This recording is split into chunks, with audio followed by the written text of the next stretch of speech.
this is working. Hello, hello, hello, hello. Who was the short person on before me? Welcome to Group 1. We've just come from next door, obviously. Surprise, surprise. But sorry I'm a little bit late. So we've got a couple of presentations to get through in this session. So first of all, Daniel and Brendon are going to talk about some staggered end rate trials they've done in the Mackay region, and that's going to be followed up with some economics. Did you just yawn, Keith? The economics isn't that bad, it's quite good. And then we're going to follow up with some growers, some insight over the last 10 years of the growers that have been involved in the project. And we're going to finish with Billie White, and she's going to talk about 10 years of catalyst in the Burdekin. So I'll just introduce Daniel and Brendon, give them a warm welcome.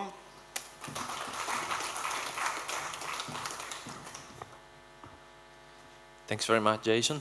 Good morning, everyone. It's a pleasure to be here.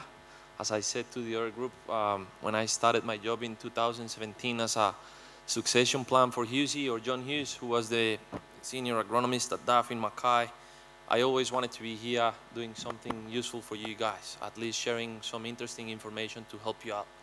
So the crew, John Musket, the grower, who unfortunately couldn't make it. He's just recently had a shoulder surgery. Daniel Gonzalez, who is me. Brendon Nothard, the economist, and the Farmacist team in Mackay. They have been amazing, and without their support, field support, we wouldn't be able to be here. So anyway, as I mentioned, John couldn't make it, so we're gonna start this with a quick video that Ken helped me to record just last week. Let's do it. Hello, my name's John Musket. I farm in the Mackay area. Third generation grower. We've got about 600 acres under cane, not quite. That is one part of my business. I'm also a harvesting contractor. We cut around 80,000 tonne. Yeah, this area being, it's normally a pretty fertile area on the Pioneer River. Normally pretty good yields, pretty reliable area. We've noticed a decline, well, back probably in the early 2000s, a decline in our sugar. We were having problems keeping up the mill, CCS-wise, early lodging. And I was speaking to John Hughes informally, probably in 2015, about our problem, and he said, why don't we set up a trial? And this is where we are today. So we've had one lot of trials, which we recently completed. The paddock has been ploughed out, and hopefully we'll go on with the second crop cycle and see if we can improve our sugar and our nitrogen input. Nitrogen is what we were targeting through this trial. My farms are in close proximity to Racecourse Mill, Plaistow when it was going, so we've had a historical use of high mill mud, which probably didn't help our sugar. We sort of eased back on that a lot in previous years. So yeah, and the results are pretty interesting with the applications of, you know, two different rates, sort of year after year, a higher one and a lower one, and yeah, pretty interesting. And the way things are looking, yeah, we might expand outside of the trial area after this year, or probably maybe even starting this year, and just see where we can go from there. We'll have a few savings with input costs and yield. Well, we've proven that it doesn't make any difference. It's sort of, yeah, it hasn't reduced our yield at all.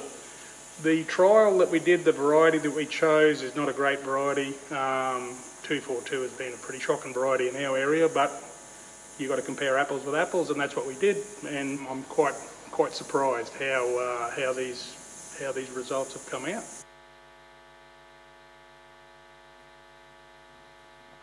Thanks very much to this guy, even if he's not here, because it's not easy putting up with me.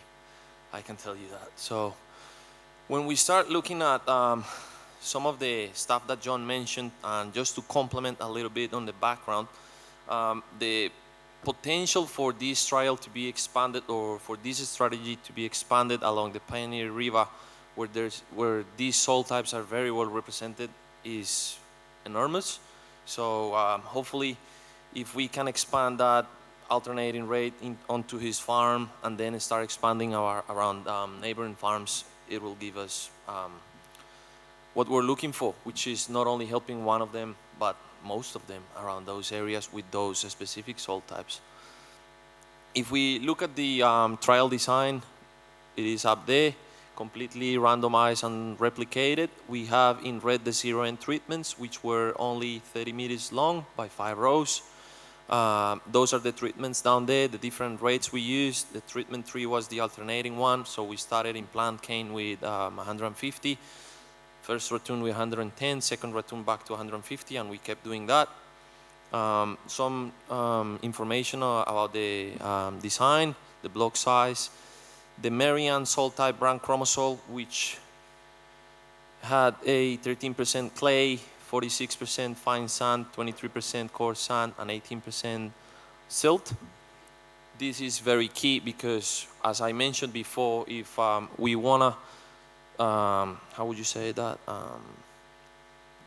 extra, like, go and apply this somewhere else across his farm, if we know what the physical composition of that soil is, that's what's gonna drive the fact that we can apply it somewhere else or not. So we did that, organic carbon sitting around 0.9, and pH was within the range where no action was needed. As John mentioned, 242, shocking, but for the next crop cycle, hopefully we'll choose a better performing variety.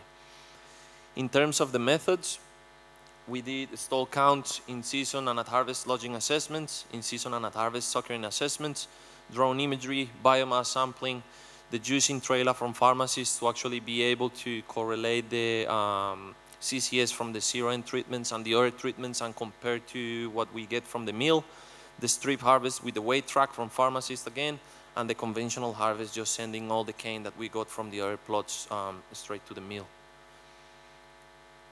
Now if we start looking at data, we look at this graph here. This graph is combining weight track data and mill data. As I mentioned, the red one there, that's the zero-end plots, no nitrogen applied, so we didn't get mill data. That's why we are combining them in there. Straight up, what we see is a significant difference between the other treatments and the zero-end rate, which we would expect because it didn't have any nitrogen, as I explained before. But then, when we look at the zero-end on its own, that's exactly what we were expecting to see.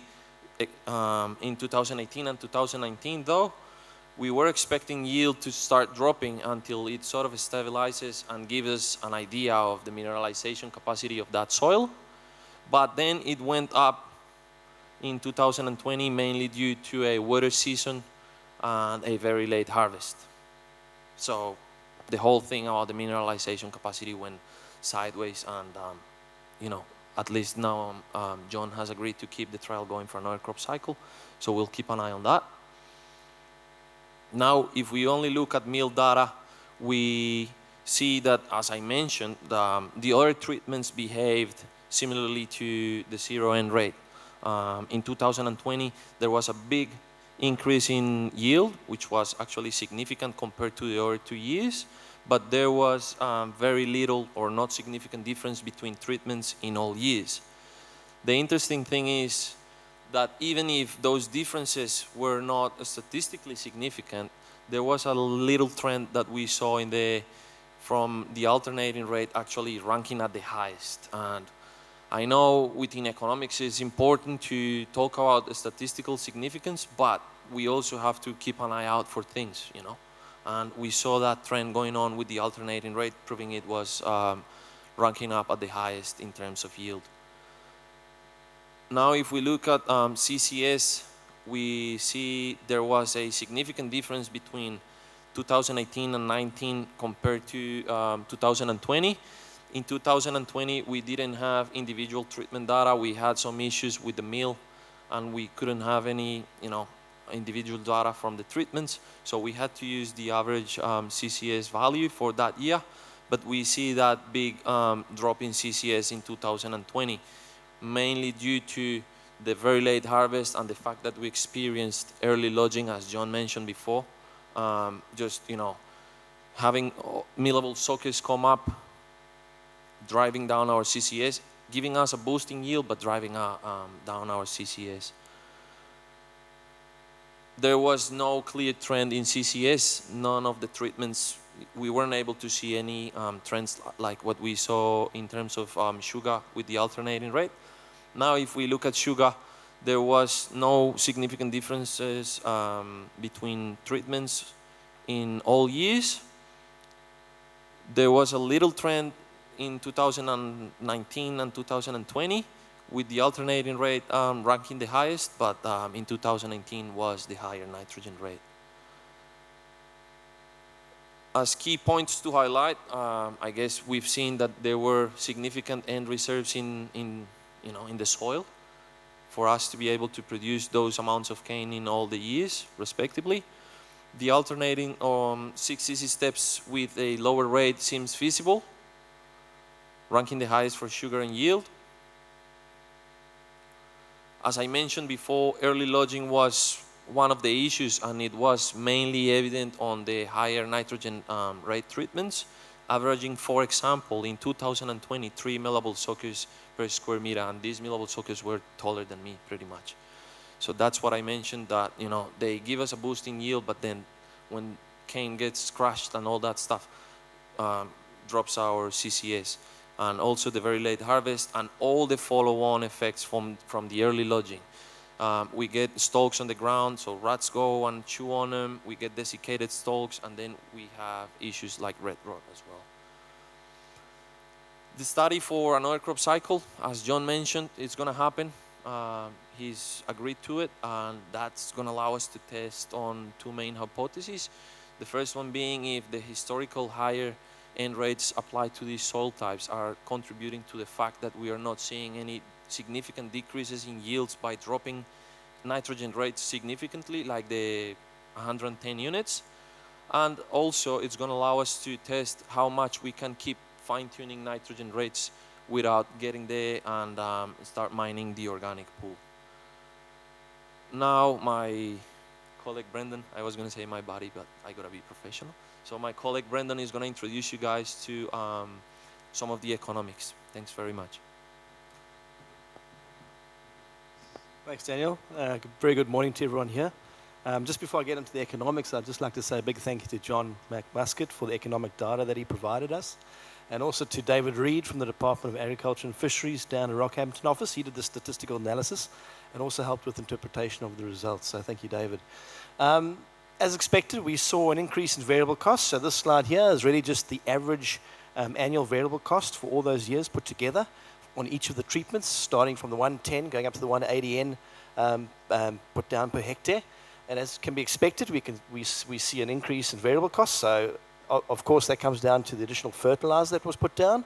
Some of the other costs that changed were linked to yields. So for example, as Daniel presented earlier, mean yields for the alternating treatment were slightly higher than the rest of the treatments. So you can see there that the harvesting cost per hectare was slightly higher for the alternating treatment. So some of those costs offset those lower costs of fertilizer at the lower end rates. So, but again, the trend was very similar in each of the years where we saw higher variable costs at the higher end rates. So nothing too much to read into that. With regards to gross margins, this is the average gross margin per treatment per year. You can also see the average at the end here, so combining those 3 years from 2018 to 2020. And again, a very similar trend to the yield outcomes. So we see the alternating end-rate treatment coming out with the highest mean gross margin. And we see the, obviously there's no statistical difference again in these results due to the variability in the trial.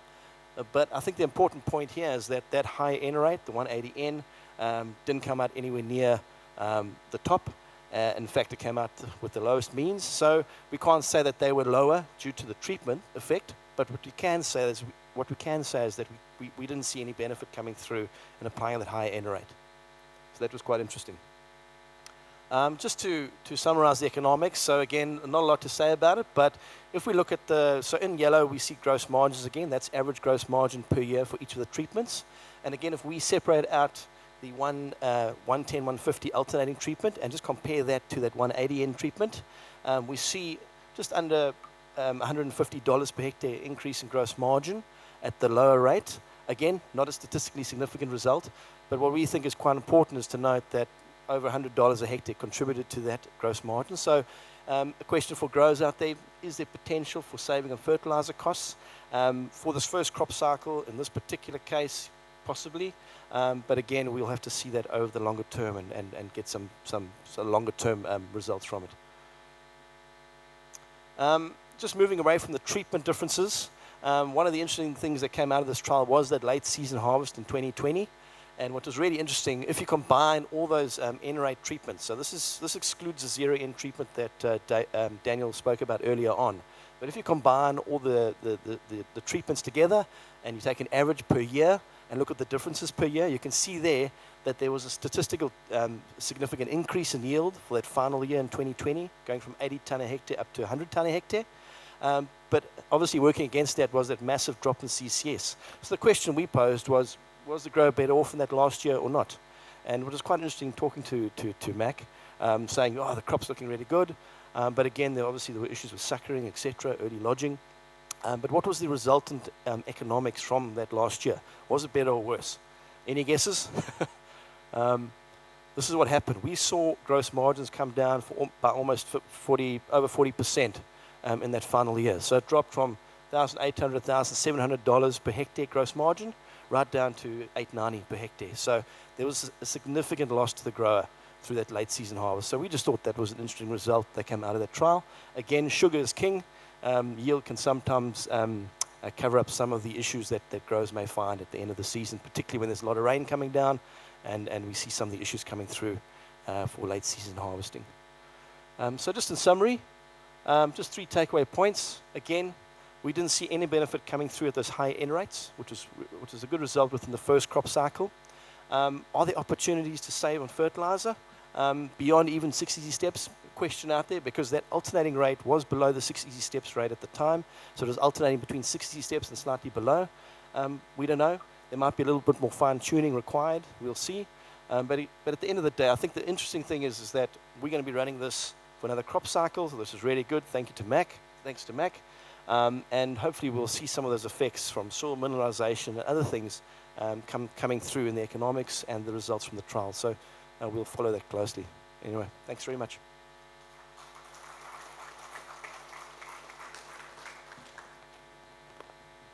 Awesome. Well, thank you very much, boys, for all the hard work. There's a lot of data in that and a lot of blood, sweat and tears, I'm sure. So, and thanks for the economics as well, Brendon. It's always good to put it into perspective because farming's a business, and if we're not making money, then what are we doing? So, is there any questions for the boys? Yes, James.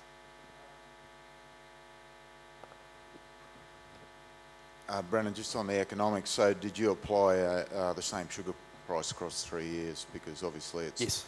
Yeah, okay. Yeah, we did. So it was all in real terms, yeah, current pricing. Yeah.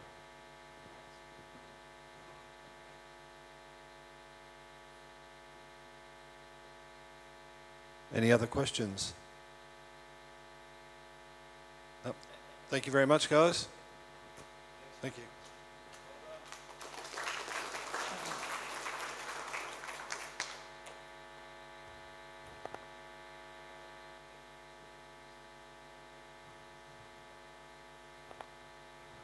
I'm just chucking a couple of chairs up on stage because we've got 2 growers from the Burdekin that are going to come up and have a bit of a discussion about their time and their involvement in Project Catalyst and how they feel about it and what they've got out of it. And so I'd like to welcome Dennis Posibon and Robert Zandanati.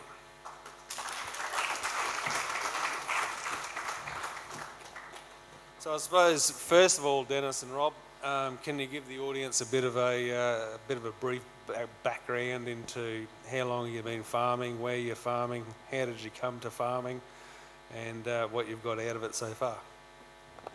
Hello. Yep, you can hear me. Dennis Posibon.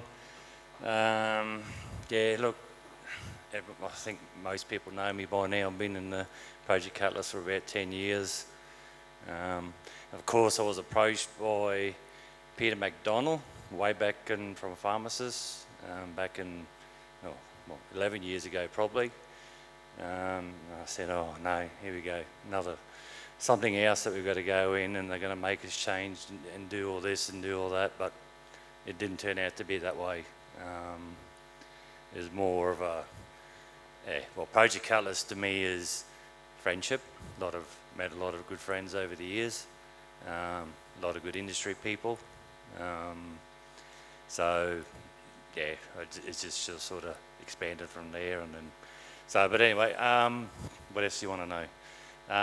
Been involved with a lot of projects through Farmacist, Project Catalyst. Learnt a lot.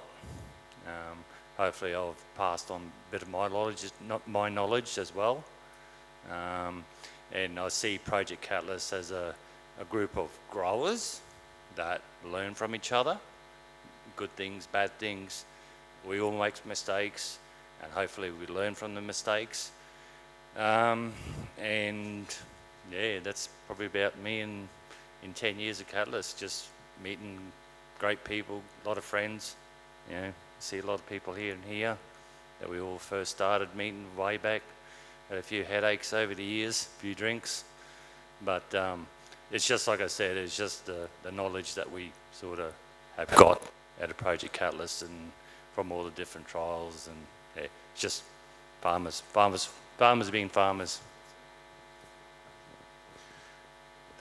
Robert Zandanati. I farm in Airville, not far from Dennis's place, about 2 kilometres in a straight line. I haven't been involved in Project Catalyst for as long as what Dennis has, and my journey actually began 2 years before I was approached to do a Project Catalyst trial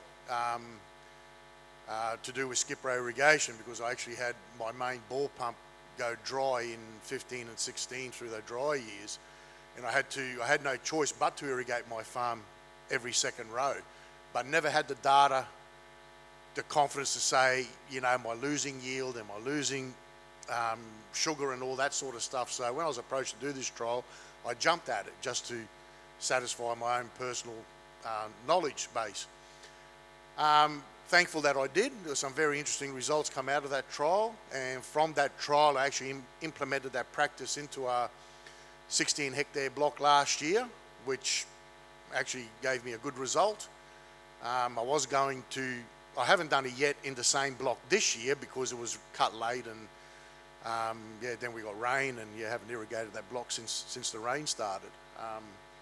But yeah, my journey through Catalyst has like Dennis said, it's good to talk to growers from other regions to see what they're doing, what changes they've done, and see if you can implement those changes into your own farming practice. You know, it might not necessarily work with different areas, different climates, different regions. Irrigate, you don't irrigate, but you always want to try and adapt and make a change to become more efficient, you know, because as you know, farming these days, we're price takers, and with all the increased input costs, you want to get to the stage where you can farm as efficient and profitable as possible. So my journey has been a good one, and I hope it continues. Yeah, that's basically it. Awesome. So yeah, there were some really good, interesting points there that you know, Project Catalyst for you guys has been grower-led, and you know, it's growers talking to growers, and we learn from each other, and you know, sometimes the mistakes we made are just as important as the successes, because you know, like if we can identify the mistakes and stop people from going down the same path going forward, well, it's going to save a lot of time and heartache. So I just want to thank Project Catalyst as a team and all you guys in the room together. You know, without the open communication and the passion, then it really wouldn't have been as much of a success as it is. You know, like us poor agronomists, us silly agronomists, we just measure stuff, but it's actually the innovation and the passion and the drive that comes from the growers that makes it worthwhile. So I suppose just one more question for Dennis and Robert. You know, like looking back over the time you've been in Catalyst, what are, you know, some of the problems that you may have had that's been resolved over time, or, you know, the learnings that you guys have had, and looking forward into the future? I mean, like, you know, what sort of challenges do you see, you know, not only for yourselves, but as the industry going forward?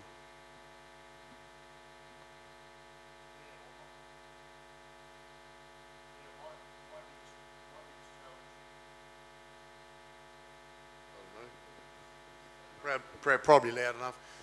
My biggest challenge has been the first generation, my father.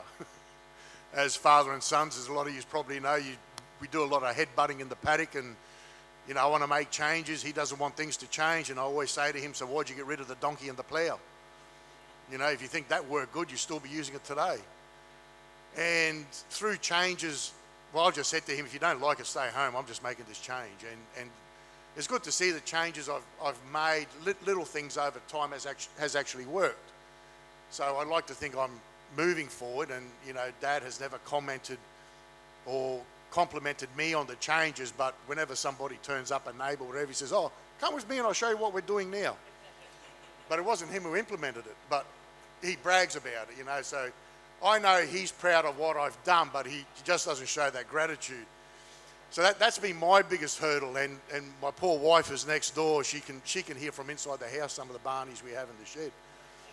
But not only that, you're always thinking, like, I don't know about you guys, but when I'm sitting on a tractor and you're going out to do something, you're always asking the question, is what I'm doing, is it really going to achieve an outcome? Is it going to be more productive, or am I just wasting my time? So you're always second guessing yourself or asking the question, because if the answer is going to be, well, I'm just going to chew a half a tank of fuel and put wear and tear on an implement, then why the hell go out there and do it? So over the years, I've shown Dad by cutting back our workings in the paddock. I've virtually minimum till 100% now, and it's actually growing more cane than what we did 35 years ago, and caught up on a lot of Netflix while doing it. So, you know, you can show that you can change and still be productive, you know, cut back on a lot of your input costs. But what I see to me as the future, is the next generation coming through, which there isn't, especially in the Burdekin area. There's hardly any. We broke our necks in grade 10 to get out of school to go on the farm. It was such a good life. You just don't have that today anymore. And also you're going to get to the stage where you're going to be as efficient as you're ever going to get. Is where can you go from there? You know, you're going to get to that point where, well, that's the least amount of fertilizer I can put on. That's, you know, the chemicals and all that. And it's just, you know, it's not going to be enough. But where can you go from there is where I see the challenges for the future. All right. Well, I was probably the opposite of Rob, where my dad, he always said to me, and I think I brought it up a couple of times, that when all these, getting up here before, talking before, and he's always told me you got to move with the times, or else you'll just get left behind. Yeah, simple as that. But yeah, it's sort of like what I was saying before in the other room was my main best 10 years. What I got out of Project Catalyst out of the 10 years was probably the friendship and the mateship that we've got out of growers. Plus I've got like probably a shed full of good tools that I can use, that only from what I've learned from other growers that I've implemented them and I've seen from different areas. Growers need to get out of just the sugarcane area and look outside other areas. We're probably spoilt a little bit in sugarcane areas.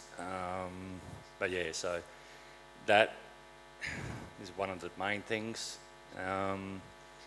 And probably how I see the future is, well, I think every grower is really scared of the reef regs.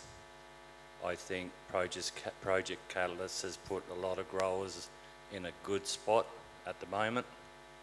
I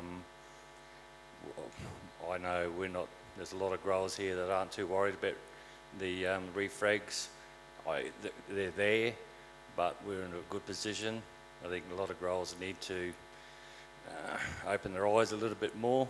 It's not going to get better, it's only going to get worse. And yeah, that's about it. And I just want to thank a lot of industry people at Project Catalyst. Yeah, you sort of do get to meet a lot of people from the industry and a lot of growers, but yeah, without them, especially like Farmacist and other organisations that do come along and do projects, I mean, if there's no growers that don't want to do it, we won't know. So, but yeah, that's about it. Absolutely. All right, well, thank you very much to Dennis and Robert. Has anyone got any questions for the boys while we've got them trapped up here?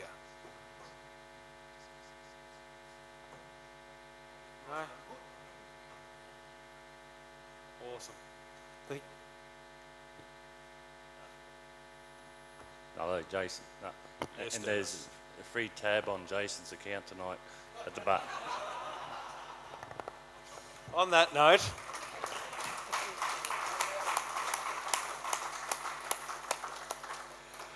all right, on that note, we're going to have Billie White come up. Billie White is an agronomist with Farmacist who's been working heavily in Project Catalyst, and she's going to give us a rundown of the last 10 years of Project Catalyst in the Burdekin and some of the achievements and progress that the growers have made along the way. Thank you, Billie. Tall people. Alright, so for anyone who hasn't met me yet, I see a lot of new faces in the room. I'm Billie, I work for Farmacist in the Burdekin, and I've been working on Project Catalyst stuff for about 5 years now. Going with the theme of this year's forum of adopting 10 years of innovation, I've pulled out 6 of the main practices that we trialled through Catalyst and that are now being used around the Burdekin, and then I've got a whole list of stuff that we've also done. But I'll kick off with the enhanced efficiency trial, fertiliser trials that we did. So anyone who went to a Catalyst forum about 4 or 5 years ago probably heard one of Jason's EEF trials, death by graphs. Sorry, Jace. And in those trials, we trialled standard urea at 2 different rates, 220N compared to 180N. We also had DMPP or NTEC at 180N, and then 2 treatments with controlled release polycoat urea, one at 25% of the blend and one at 50% of the blend. So we had 3 years of data here, and over those 3 years, there was no significant cane yield response to the EEFs in clay or loam soils, but we did have a yield response in our sandy sites that were on sandy soils. And just to go back, there was 12 sites in these particular trials, and over sandy soils, loam soils, and clay soils. So even though we got a yield response in the sandy trial sites, it wasn't enough of a response to make it an economic choice in a dry year. And so in the EEF's defence, we may not have got a yield response, but these were 3 dry years. We may have got a response in a wet year, but we weren't able to measure that because the Mother Nature didn't cooperate. So we might not have got a response to the EFs, but what we did get was this comprehensive data set made up of 400 individual measured plots that would support our trials going into the future. So around the same time as we were doing the EEF trials, we were doing banded meal mud trials as well. We had 4 sites at varying distances from the mills looking at different rates of meal mud. So we had the traditional 200 wet tonnes in the furrow compared to 100 wet tonnes in the furrow, and then 65 tonnes of meal mud banded on the stool, and these treatments were compared to a control. So again, these trials were harvested for 3 years, and we found that the lower rates of meal mud did have a yield response when compared to the control strips, and as a result, because of the lower rate, it required a lower yield increase in order to pay for the mud application. We also had water quality monitoring on one of the sites, and over 11 events where we had the 200 wet tonnes in the furrow, we lost nearly 20 kilos of phosphorus per hectare over irrigation and rainfall events, compared to just under 6 kilos of phosphorus from the 100 wet tonnes in the furrow, and about 3 kilos from the 65 tonnes banded on the stool. And the take-home message for the banded mud trials was, if you were in an area outside of the normal application area and you do want to get some of these benefits of meal mud application, banded rates could be an option for you. These are a bit more of a recent trial that we've done. In 2015 and 2016, we were getting feedback from growers that they were struggling to get CCS out of some of the varieties that have been released recently, such as Q240, Q253, and Q232. So we sort of hypothesised that maybe these particular varieties were just better at using nitrogen, better at taking it up from the soil. And if that was the case, can we bring our rates back and maintain our yields or even increase our CCS? So As you can see here, I've got the first return was 2017 and second return was 2018. In the top graph, we've got cane yield, and we've got no significant difference between our cane yields at 200 N, which is the standard 6 easy steps rate, compared to 164 and 147 N. And in the second graph, we've got the sugar yield, and again, essentially no difference in sugar yield over those N rates. So there's definitely opportunity there for, on those particular varieties, we can bring our rates back and maintain our yields, or even potentially improve them with a CCS increase. So the groundwater you guys have probably heard me prattle on about groundwater nitrates before, because they're quite near and dear to my heart. And this is a uniquely Burdekin issue.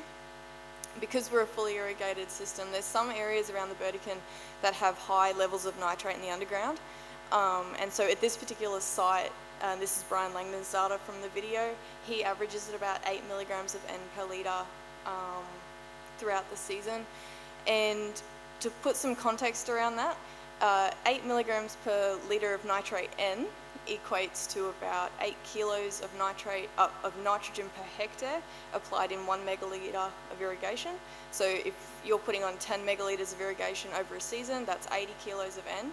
And if we have a dry year and putting on 20 megalitres per hectare of irrigation, that can be up to 160 kilos of N through the water, and that's not taking in any fertiliser into account. And so for these trials, we did a whole bunch of biomass sampling, going in, cutting out sticks of cane and weighing them and assessing just how much N the plant's actually using, and it's quite a lot, and that's really exciting. And we've also had these different N rate trials. So at this particular site, Brian, we harvested it for 3 years. We've got treatment 1 is 185 N, which is Brian's standard returning rate, compared to 155 and 125. And as you can see from the graph, there's no significant cane yield difference or sugar yield difference. And interestingly, we consistently got a CCS bump at 155 N. So not only was Brian maintaining his yields, but he was getting a bit of a bump and growing a bit more sugar. And the other exciting bit about this is the graph on that right of the slide. That's data from one of our nitrate sensors that we purchased through Catalyst, and it's working both as an irrigation record and a nitrate sensor so that we can better assess how much N is actually going on with our irrigation at that particular site. So as Robert was saying before, and he's bailed, we also did a trial with him with skip row irrigation, because he was struggling to get around the farm in the peak irrigation period, and crops were getting more stressed than he was hoping, than he would have liked. So for Robert's trial, we took a block and we split it in half, and half the block was irrigated every row, half the block was irrigated every second row, and then in order to get harvest data, we cut 5 plots out of each side in order to replicate and maintain that scientific rigour. So, as was mentioned before, 2015, 2016 were quite dry years. In 2017, we had a bit more consistent rain throughout the season. And as a result, when you look at the water use data in the bottom slide, in 2017, there wasn't a lot of difference between the every row and the skip row irrigation in water use. But in 2018, we had a dry crushing and a late wet season. And as a result of that extra irrigations being applied, Robert put on nearly double the water in his every row treatment compared to the skip row treatment.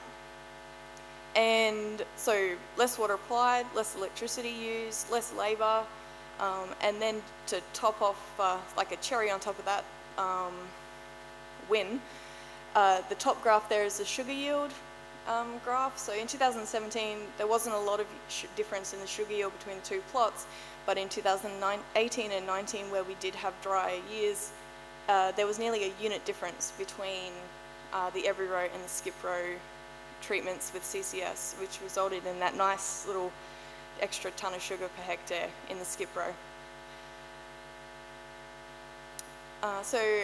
This is one of our really good news stories out of Catalyst. Our herbicide trials are Evans babies, and this is one of the ones we're really proud of. backstory for this, we were getting exceedances from metallochlor in Burdekin Creek, and as a result, Evan started thinking, well, what can we do to reduce the risk of this exceedances so that we stop getting pinned by government. And so pendimethalin, or also known as Stomp Extra, the chemistry with that, it actually sticks to clay particles better than metallochlor does. And as a result, we put in a trial comparing pendimethalin to metallochlor, and then monitored the runoff, both rainfall and tailwater runoff coming off those treatments. And as you can see from the graph here, anyone who planted cane in 2018 will remember the 180 mils that we got in 2 days, just after everyone planted. So that's those first two events.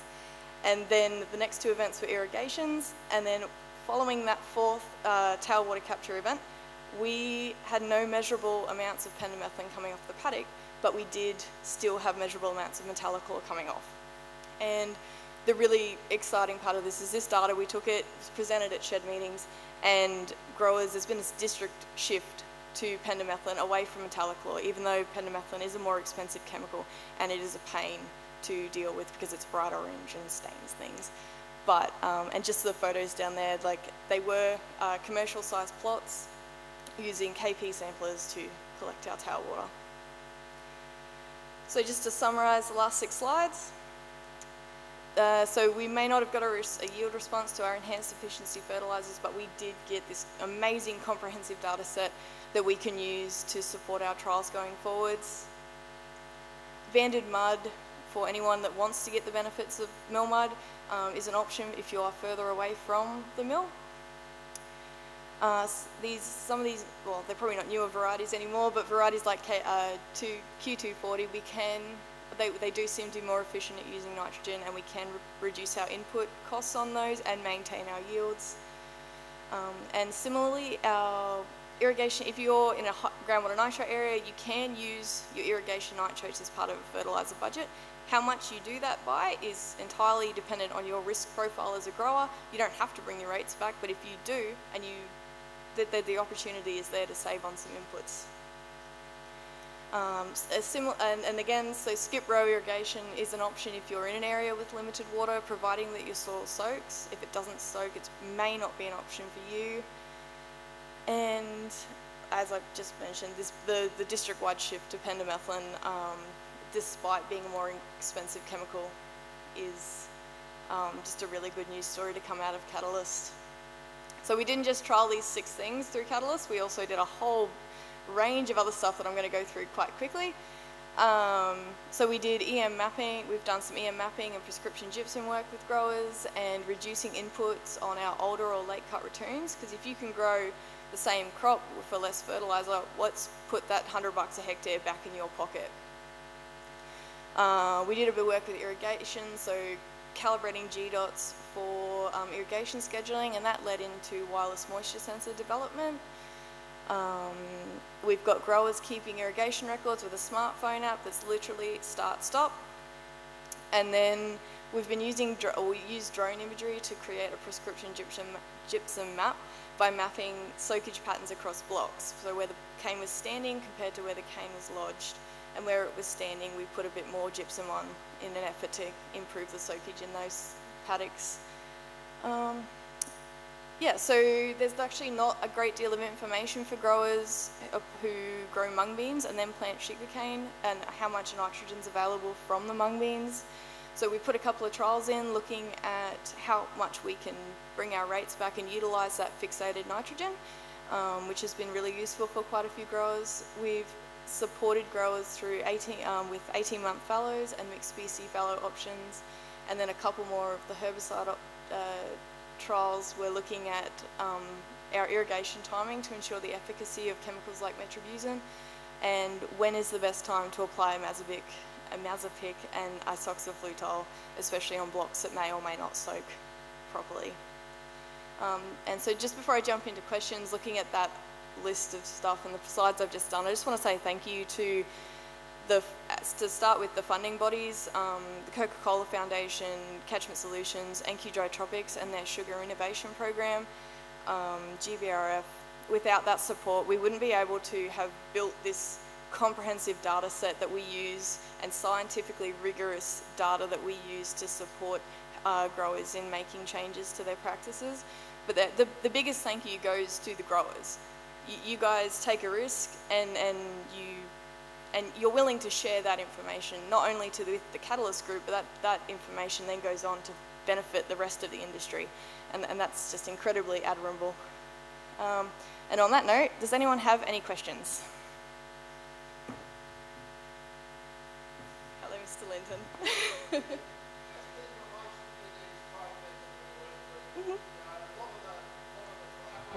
Farmers are actually probably up there farmers, like not just learners or whatever. In those trials, how often did you find a significant issue that was outside the trial that was hindering the trial results or actually ended up with being the main issue regardless of the results of the trial? I think sometimes we found that soakage was a big issue that was impacting our results. So especially on sites with like nitrogen or any fertilizer rate trials, if the water's not soaking all the way to the center, if you're a stool split person, that's going to impact your results. Can you think of anything else, Jace?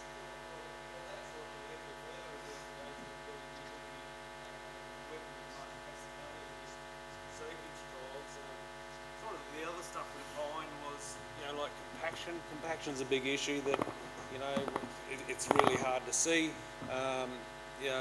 Julian Connellan in the RP20 trials found exactly the same thing, that there's some issues with compaction. We don't know the effects of YCS and the variability within paddocks. There's quite a lot of variables that come into play. The trials that we do, however, like a lot of thought comes into the site selection and the correct growers that have clean blocks and have optimised irrigation so that we can knock out a lot of those variables. But farming is, it's real life, and there's a whole heap of things that goes on. So just a bit of a question on the EFF trials there. I've been involved with the same sort of trial through SRA for the last 3-4 years. I have where the trial was is one that's very wet farm, which in theory those fertilisers should do a lot better than normal urea. Our results are exactly the same as yours. Actually, it's worse for the EFF fertilisers. The normal urea, even in a wet year, outperformed EFF fertilisers 9 times out of 10 every time. So as far as a grower goes, I definitely wouldn't be using it, but the problem I see as an industry, EFF fertilisers have this good name about them. Normal urea has this bad name. Yet in practice, profitability, crop, normal urea outshine every time. But as an industry, I see there's a problem because the push is not that way. And I don't know where to go to, because some of the EFF fertilisers, one there that's twice the price, should be twice as good, and it's absolute crap.